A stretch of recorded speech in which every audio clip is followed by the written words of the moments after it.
There are 4 techniques that we can use to dramatically bring about rapid personality change by suffusing, if you like, or imbuing the subconscious with a new series of ideas and pictures, and by programming our goals at a deep subconscious level. The first of them is what we call written programming technique. And written programming technique consists of writing out our goals very, very clearly in as specific and as precise language as possible, as often as possible. Every time we rewrite a goal, we program it deeper and deeper into the brain, and the subconscious goes to work to bring it into our reality. The very best time to write out your goals is first thing in the morning. Sit down and take 2 or 3 minutes to rewrite your major goals before you start the day. What this does is it programs them into your brain and makes you alert to opportunities and ideas to move toward the accomplishment of that goal throughout the entire day. The process is to sit down and write out the goal in the first-person singular present tense as though you already had the goal. I have, I earn, I achieve, I do. And once you've written out the goal, then stop and take a few seconds and close your eyes and actually see yourself enjoying the goal. Get a clear mental picture of yourself with the goal attained exactly the way you want it. Another way that you can use this written programming technique is to change your behavior for the entire day by visualizing the upcoming events of the day and seeing very clearly how you wish to behave, how you wish to carry yourself during those events. Writing it out clearly. I act with complete confidence and assurance in this meeting this morning, and then closing your eyes and just taking a few seconds to get a very clear picture of yourself acting with complete assurance consistent with what you've written on the paper. This method of rewriting your goals every single morning will move you toward your goals faster than almost any method that I've ever come across in 20 years of research. The second mental programming technique is what we call quick programming technique, and is used before any non-recurring event of importance. For instance, top salespeople, top executives, top performers in the arts, theater, entertainment, and public speakers use this method continually, and what it consists of is immediately prior to an upcoming event of importance in which you wish to carry yourself in a certain way or from which you want a particular result. Take a deep breath, exhale, relax, and affirm the ideal outcome. For instance, let us say that you have to make a sales presentation to an important prospect. You would take a deep breath, exhale, close your eyes, and affirm, this presentation goes excellently. This is an excellent presentation. And as you say these words, see the presentation going successfully, see the other person responding to you positively, see yourself completely calm and relaxed and in control of the situation, and see the ideal result of the situation. Whenever you think of the upcoming event, flash a clear mental picture on the screen of your mind of yourself completely relaxed, calm, confident, and in control in that situation, and you will find that the actual situation will correspond almost identically to that mental picture that you formed in your mind in advance. This is called mental rehearsal. It is one of the most important single abilities to develop in moving toward peak performance and high achievement. The ability to see every situation through from beginning to end in your mind before you actually get into the situation. Then your subconscious will give you the words, the actions, the gestures, the emotions, the responses that are exactly consistent with the mental picture that you've printed on your brain. The third programming technique is what we call the sports programming technique. This is one of the great breakthrough areas in sports in autogenic conditioning, and it entails training athletes to go through their entire sports routine in advance in their mind. We know that top golfers, top figure skaters, leading sports teams, and virtually all of the Olympic athletes are using these methods to plan and prepare and practice what they do over and over and over again before they actually get onto the competitive field. The way that we use this is, first of all, we know that we can develop an ability by imprinting the required behaviors and reactions on our brain. And the first thing we do is learn the sport or learn the motor activity well so that we understand what perfect performance is. The second step is to sit or lie down and relax deeply and get a clear mental picture of perfect performance. See yourself going through every single motion of the performance exactly the way you would like to do it in reality. But it's very important in any sports activity, and this is a good way to train children, it's a good way to train young people, to use this ability of mental rehearsal and see the entire routine through from beginning to end in their minds before they actually attempt it physically. Now, the fourth programming technique is what we call the standard programming technique, and we use this to develop new habit patterns of thought and action and to achieve our goals. And it consists very simply of writing out our goals in the form of present tense, personal, positive affirmations, writing them on a 5x8 card or on a piece of paper, and then sitting down and taking several deep breaths and relaxing so that the conscious mind drops into alpha, or a state of deep relaxation, then reading the goal off the card and repeating it 3 to 5 times. I earn X number of dollars per year. I earn X number of dollars per year, or I weigh X number of pounds, or I achieve a particular objective. Repeating it 3 to 5 times, and then closing your eyes, and as you relax, get a clear mental picture of yourself actually doing the thing, actually enjoying the result, actually experiencing the benefit of it, and create a mental picture that makes you feel good and makes you feel positive.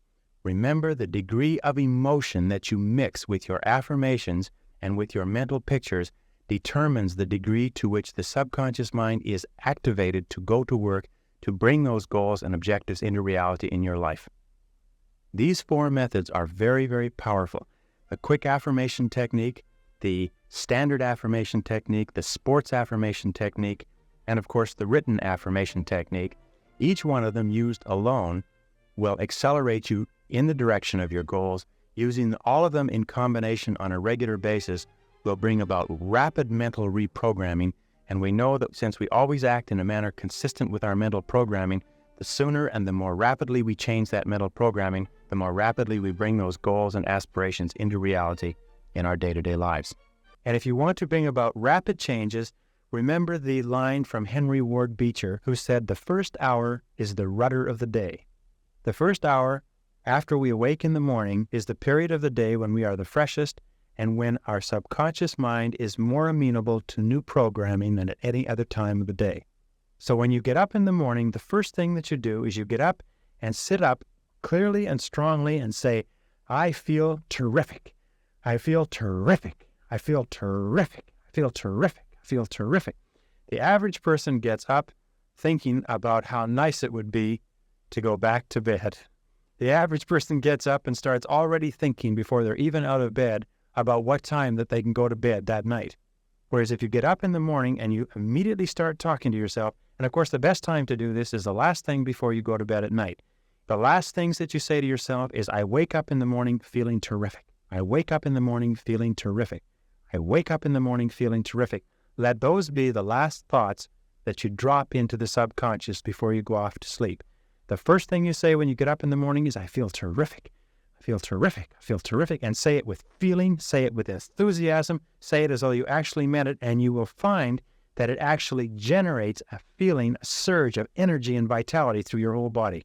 The next thing that you do after you've gotten up is remember that this first hour is a golden opportunity for reprogramming your subconscious.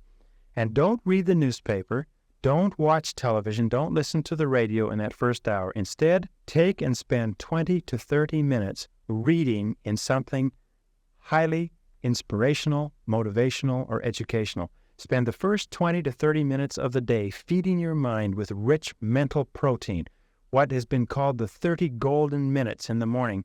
Use those minutes to program your mind and to read into your subconscious computer information consistent with the way you want the rest of the day to go.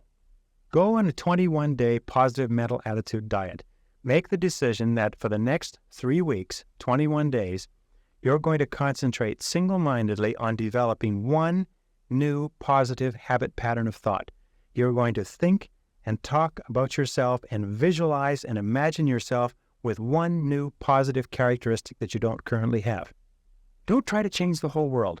Just try to change one thing at a time, recognizing that as long as you keep your mind focused on the person that you want to be, that you must become that person.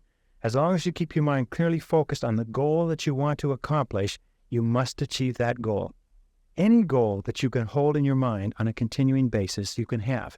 Any thought that you can hold in your mind or your imagination will begin to come into your reality. The only question is, do you have the tenacity? Do you have the self-discipline? Do you have the intensity of purpose to keep your mind focused on what you want to accomplish, or are you going to allow your mind to drift onto thinking of what you fear and thinking of your doubts? And finally, let me just say a few things about the power of suggestion. We know that the most powerful influence on our actions and our behaviors in life is the power of love. That everything that we do in life is either to get love or to compensate for a lack of love. But we also know that the most powerful single influence on the people that we become is the power of suggestion, the power of the suggestive influences in the environment that surrounds us. We know that we are influenced by everything that we see, that we hear, that we read, everything that we watch on television, radio, newspaper, magazines. We are surrounded by a suggestive environment that dramatically affects how we think and feel about ourselves. And of all the elements in our suggestive environment, the single most influential part of our suggestive environment are the human beings with whom we habitually associate. Dr. David McClelland of Harvard found, after 25 years of research into achievement, that you could take people and give them the finest training in achievement qualities and characteristics. You could train them in overcoming negative emotions and in developing positive attitudes. You could train them in mental programming, and then you could train them in goal setting and creativity and problem solving and everything else. But if they went away from the training and back into an association with their previous reference group, if they began hanging out, if you like, with the old, negative, go-nowhere crowd, that alone was enough to preclude all possibility of them ever developing or reaching their full potential as a human being.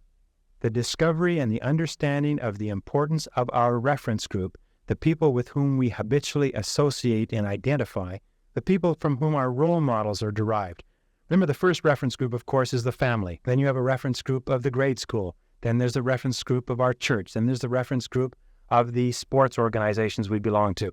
We have the reference group of the people we work with. And then we have the reference group of our friends and associates.